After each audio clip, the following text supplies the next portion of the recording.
আলামিন যখন আমাদেরকে সৃষ্টি করেছেন, হযরত আদম আলাইহিস সালামকে সৃষ্টি করেছেন, তখন আল্লাহ পাক রব্বুল আলামিন সমস্ত ফেরেশতাদেরকে বলেছেন হযরত আদমকে সিজদা দেওয়ার জন্য। সমস্ত ফেরেশতা হযরত আদম আলাইহিস সালামকে সিজদা দিয়েছে। যখন ইবলিসকে আল্লাহ তাআলা বলল, ইবলিস তুমি আদমকে সিজদা দাও, ইবলিস আল্লাহ পাক রব্বুল আলামিনের আদেশকে অস্বীকার করেছে। বলেন না নাউযুবিল্লাহ। প্রিয় হাজিরিন, তো ইবলিস বলল, আল্লাহ আদম হলো মাটির সৃষ্টি, মাটি দিয়ে তাকে আপনি তৈরি করেছেন, আর আমি ইবলিস, আপনি আমাকে আগুন দিয়ে সৃষ্টি করেছেন, তাহলে কার দাম বেশি? আমি কেন আগুন দিয়ে সৃষ্টি হয়ে আমি কেন মাটির কাছে মাথা নত করব? আল্লাহ পাক রব্বুল আলামিনের আদেশকে অমান্য করার কারণে আল্লাহ পাক রব্বুল আলামিন ইবলিসকে আল্লাহ তাআলা বিতাড়িত করেছে।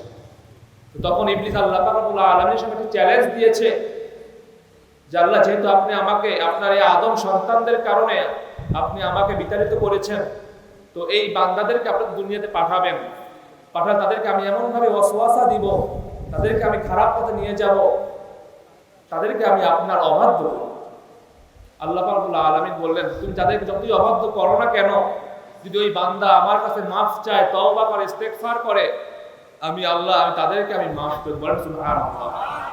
প্রিয় হাজিরিন, তো আমরা জীবনে অনেক গুনাহ করি, খারাপ কাজ করি, কিন্তু আমাদেরকে আল্লাহ পাক রব্বুল আলামিনের কাছে যদি আমরা তওবা করতে পারি, ইস্তেগফার করতে পারি, আল্লাহ পাক রব্বুল আলামিন আমাদেরকে মাফ করবেন। আমাদের এই বিশ্বাস আছে কিনা বলেন?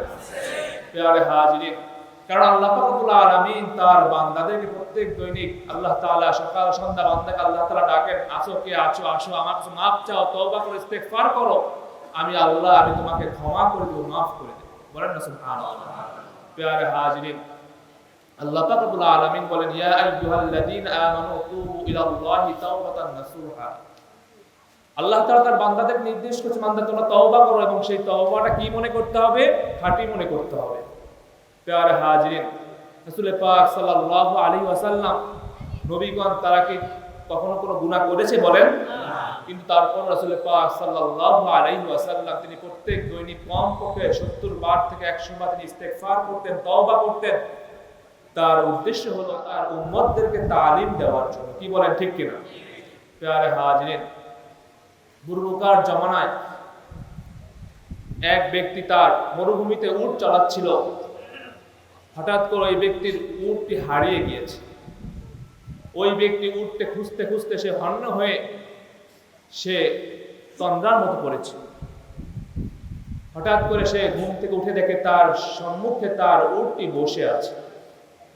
রাসূল পাক সাল্লাল্লাহু আলাইহি ওয়াসাল্লাম বলেন, ওই ব্যক্তি তার উটকে পেয়ে যতটা খুশি না হয়েছে, আমার আল্লাহ পাক রব্বুল আলামিন বান্দা যখন আল্লাহ পাক রব্বুল আলামিন তওবা করে, ইস্তেগফার করে, আল্লাহ পাক রব্বুল আলামিন তার থেকেও বেশি খুশি হন। বলেন না সুবহানাল্লাহ।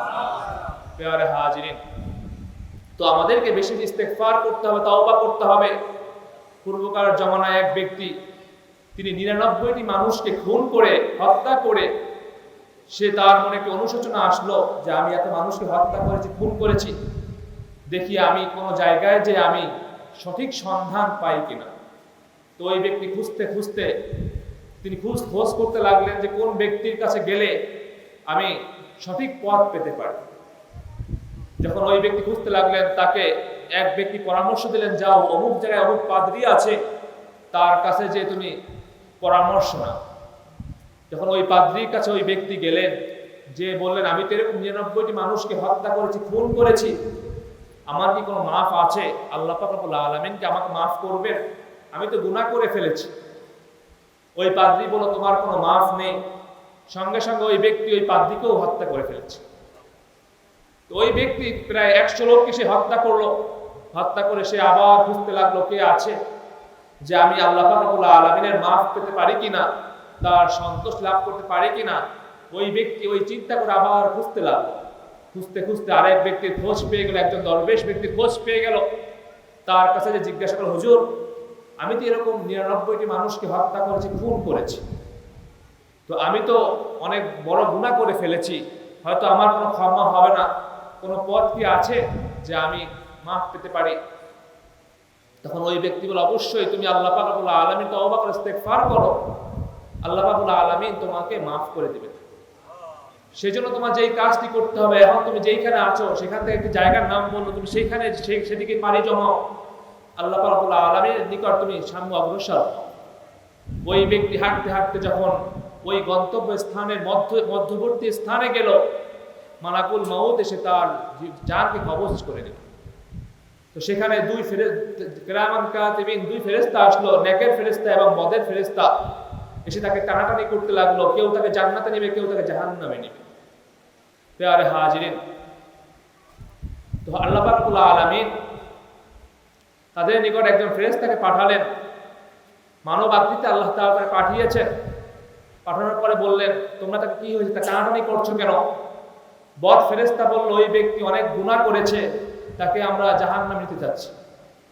প্রিয় হাজিরিন, তো বলল ঠিক আছে, ওই ব্যক্তি সে যে তার যেই স্থানে যেতে চাচ্ছে, তো ওই স্থান, যেই স্থান থেকে সে এসেছে এবং যেই স্থানে সে যাবে, তো এটাকে মাপ দেওয়া হোক। যদি সে সামনে অগ্রসর হয়ে যায় তাহলে সে জান্নাতে যাবে, আর যদি সে পিছনে থাকে তাহলে সে জাহান্নামে যাবে। তো যে মাপ দেওয়া হলো, দেখা গেল ওই ব্যক্তি তার গন্তব্য স্থানের দিকে সামনে অগ্রসর হয়েছে। বলেন না সুবহানাল্লাহ।